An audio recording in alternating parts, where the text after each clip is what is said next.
কি গো সবাই কেমন আছো? গুড মর্নিং সবাইকে। ভালো আছো নিশ্চয়ই? আমিও খুব ভালো আছি।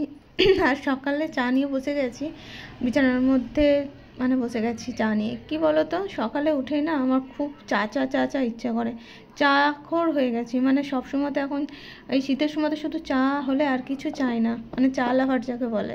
তো কালকে রুটি ছিল রাখা, যেহেতু বাবু খায়নি সেই রুটিটা আমি আজকে সকালে চা দিয়ে ভাবলাম চলো খেয়ে নিই। এখন খেয়ে থাকলে পেটটাও ভরে থাকবে আর কি। তো তারপর তো কাজকর্ম করতেই হবে।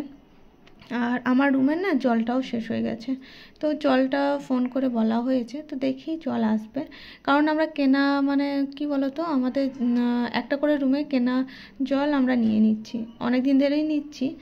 আর যাই হোক, এখানে বিছানাপত্রগুলো গুটিয়ে নিই, সকালে কাজটা এটাই মেন থাকে।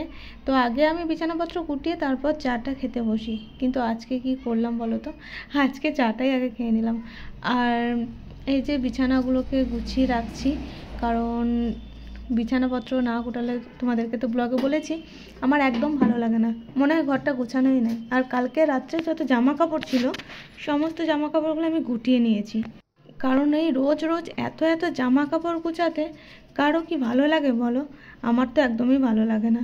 তাই কোনো কোনো দিন রেখে দিই জামা কাপড়গুলো, গুছাতে ইচ্ছেই করে না।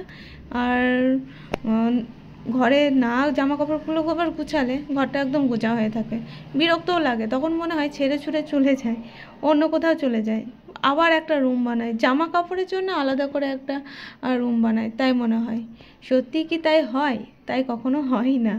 তো এত জিনিসপত্র হয়ে গেছে রুমটার মধ্যে যে আমি একোনা ওকোনা, মানে যেখানে সেখানে ম্যানেজ করে রাখি। তোমরা হয়তো দেখেছো আমার বাঙ্কারটা পুরো ভরে গেছে জামা, মানে জিনিসপত্রে। আর এই যে এখন এখানে কিছু কোটোবাটা আছে, সেগুলো মায়ের রুমে, মায়ের ঘর যাবে, সেগুলো গুছিয়ে রেখেছি। তারপর জলটাকে ছড়িয়ে দিলাম, কারণ কাকুটা আসবে জল নিতে, মানে দিতে আসবে। আর মেয়ে লঙ্কাটা নিয়ে বলছে মা এটা কি করবে, আমরা মুড়ি যদি খাই, তো তার জন্য রেখেছি।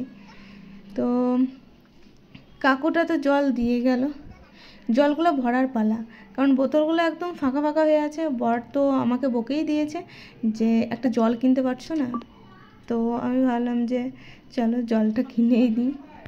অনেক কিছু ভুলে যায়, অনেক কিছুতে কুড়েমো লাগে, অনেক কিছু করতে ইচ্ছে করে না, কিন্তু তোমাদের সাথে এই সমস্ত ভিডিও শেয়ার করতে আমার ভীষণ ভালো লাগে।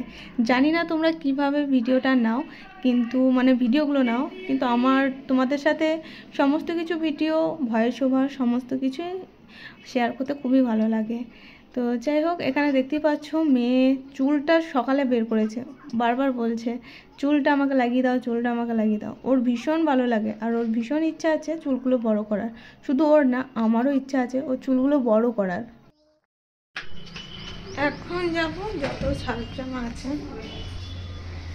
সেগুলো কাছাকাছি করার জন্য, মানে এই যে সার্ফ নিয়ে নিয়েছি। আর প্রত্যেক দিনকার কাছে আমাদের, মানে সব বাড়ি, তো এক বালতিতেও রেখেছি কাচবো, আর এক বালতি রাখা আছে, ওগুলো বিছিয়ে রাখবো, কাছে রেখে দেবে, যেহেতু ওখানে বেডশিট ওগুলো আছে, আর বেডশিট আমি কাচতে পারি না।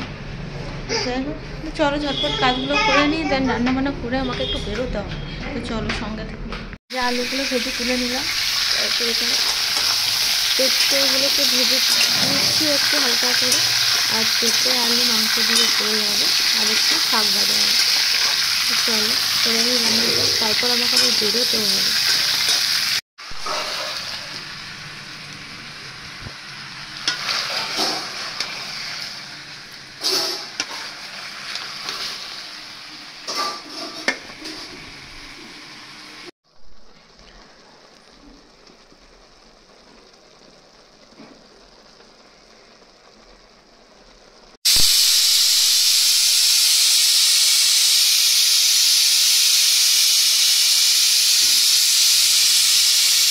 এই যে চিকু বসে আছে, আমি চলে এসেছি মাদের বাড়ি, এখন বাজে 3:30।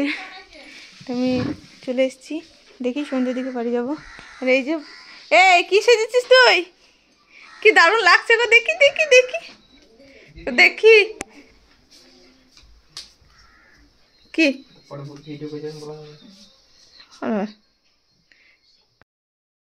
তো মাদের বাড়ি থেকে চলে আসার পর আমি মানে কিছুক্ষণ আগে এসেছি, তারপর ভাবলাম চলো পার্লারটা একটু খুলি, কারণ সন্ধ্যা টাইমটা পার্লারটা খুলি। তো টায়ার্ড হয়ে আছি, টায়ার্ড হয়ে থাকলেও কিছু করার নেই। আর পার্লারটা খুলেছি, মেয়ে ঘুমাচ্ছে আর বড় ঘুমাচ্ছে। বর তো বললো যে আমাকে ডেকে দিও 6টা বাজলে, মোটামুটি 5:45 বাজছে, ওকে ডেকে দেবো, 6টা বাজলেই ডেকে দেবো। তো চলো সবাইকে টাটা, ভিডিওটা এখানে এন্ড করছি। তোমরা সবাই খুব ভালো থেকো, সুস্থ থেকো, আর সবাই আমাকে সাপোর্ট করো। আর এই ভিডিওটা তোমাদের কেমন লেগেছে অবশ্যই কিন্তু জানিও কমেন্টসে। টাটা।